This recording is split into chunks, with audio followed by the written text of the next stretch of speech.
আৰু আপোনাৰ যোনজনী ছাত্ৰীৰ আপোনাৰ এক্সিডেণ্ট হৈছিলে তেওঁ উঠোৱাৰ টাইমতো বহুতখিনি মানুহ মানে ৰাইজ তাতে আছিল। তাৰ পিছতো কোনোৱে উঠাবৰ কাৰণে মানে কোনোৱে আজিলৈকে অহাই নাই। আৰু আপোনাৰ এজনো মানে মানুহ আগবাঢ়ি অহা নাই। আৰু এজন মানুহক মই ক'লো যে বহুত ৰিকুৱেষ্ট কৰাৰ পিছত তেওঁ আহিল। অহাৰ পিছতো তেওঁক মই ক'বলৈ ভাল লগা নাই, কিছুমান এনেকে কাণ্ড কৰিছে। তাৰ পিছতো তেওঁ হেল্প লৈ কিনে মই গাড়ীখনত উঠালো।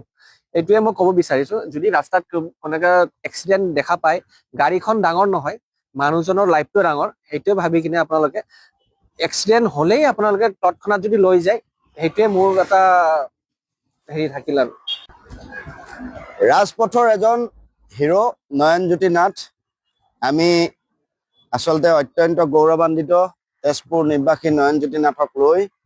আৰু মই নয়নজ্যোতি নাথৰ লগত যোগাযোগ কৰি এওঁক অৱশেষত লগ পালোঁ। আৰু প্ৰথমে মই নয়নজ্যোতি নাথক এখন গামোচাৰে তেওঁক অকণমান মৰম যাচিব বিচাৰিলোঁ। এজন ভাইটি নয়নজ্যোতি নাথ তেজপুৰ ছেইণ্ট মেৰিজৰ টিচাৰ, স্পৰ্টছ টিচাৰ। আৰু যোৱা 17 তাৰিখে জামুগুৰি বাইপাছত যি ভয়াৱহ দুৰ্ঘটনাত প্ৰাণ হেৰুওৱা ছাত্ৰীগৰাকীক হস্পিতাললৈ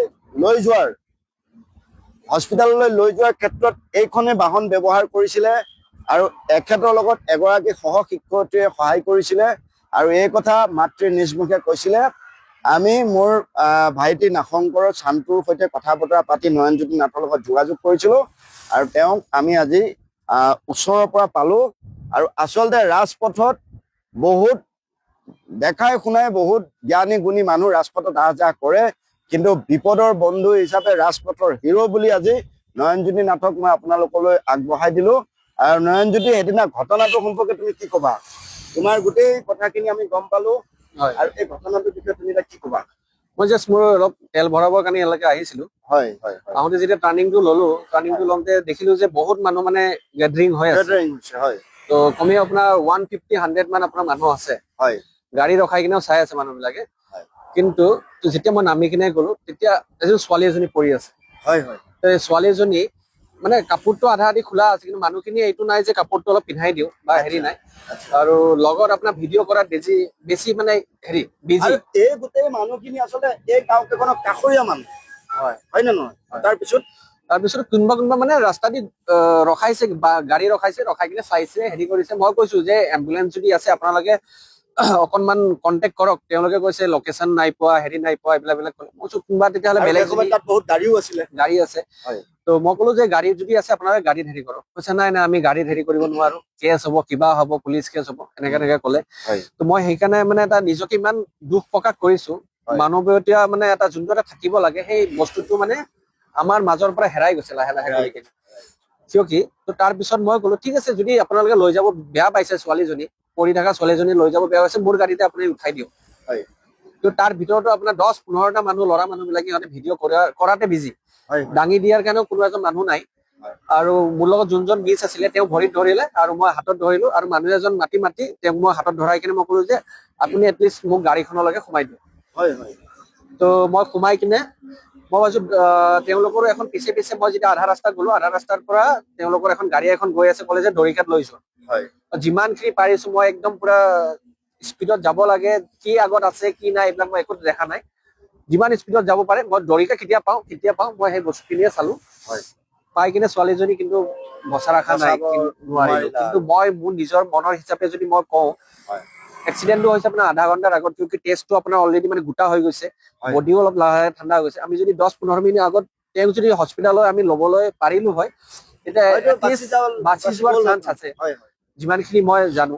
কিন্তু সেই বস্তুটো মানুহখিনিক মই এইটোৱে ক'ব বিচাৰো যে কৰবাত যে ৰাস্তাত যদি পৰি থাকে, বোলে কেছ হ'ব, পুলিচ কেছ হ'ব। মোকো কৈ আছিলে যে পুলিচ কেছ হ'ব, তোমাৰ পুলিচ কেছ হ'ব, কিবা হ'ব। মই যে মোৰ ওপৰত পুলিচ কেছ হওক, কোনোবা মোক পুলিচে লৈ যাওক, মোৰ এইবিলাকৰ লগত একো নাই। ছোৱালীজনী মই খালি লৈ যাব লাগে, ইয়াৰ পৰা হেৰি কৰিব লাগে। মই সেইখিনি খালি, মোৰ বেলেগ একো নাই। ধন্যবাদ। আচলতে এইটোৱে কথাটো, মানুহে এখন গাড়ী কিনিলে কয় মোৰ ঘৰৰ এজন সদস্য ললো, মেম্বাৰ ললো, মোৰ আটাইতকৈ আপোন সম্পত্তি।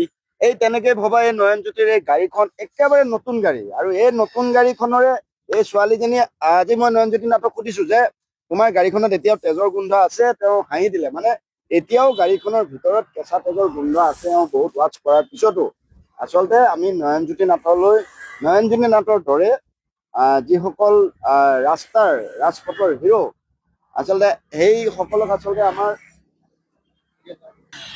আচলতে এই ৰাজপথত এনেকৈ আৰ্তজনক সহায় কৰাৰ যি মানসিকতা সকলোৰে প্ৰস্তুত হ'ব লাগে।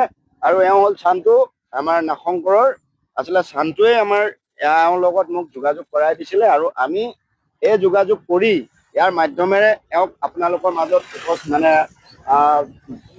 যোগাযোগ কৰি আপোনালোকৰ মাজলৈ আনিবলৈ সক্ষম হ'লো। আৰু পুনৰবাৰ মই নয়নজ্যোতি নাথক আন্তৰিক আচলতে ধন্যবাদৰ কোনো কথাই নাই। নয়নজ্যোতি নাথে যিটো কাম কৰিছে, নয়নজ্যোতি নাথৰ নিচিনা সবল কমচে কম 100 জন যুৱক তাত উপস্থিত থকাৰ পিছতো কাৰো মানসিকতা প্ৰস্তুত নোহোৱাটো অতিকে দুৰ্ভাগ্যজনক কথা, যিহেতু ছোৱালীজনী ঘৰৰ চোতালতে হৈছে বুলি ক'ব লাগিব। গতিকে আমি নয়নজ্যোতি নাথক ধন্যবাদ আৰু কৃতজ্ঞতা জ্ঞাপন কৰিছো। তুমি আগলৈও এনেকে ৰাইজক সহায় কৰাৰ যি মানসিকতা, এই সবলভাৱে তুমি আগবঢ়াই নিবা। আৰু মই এজন তোমাৰ জ্যেষ্ঠ ভাতৃ হিচাপে আজি তোমাক লৈ আমি অত্যন্ত সুখী আৰু অত্যন্ত গৌৰৱ অনুভৱ কৰিছো। ধন্যবাদ।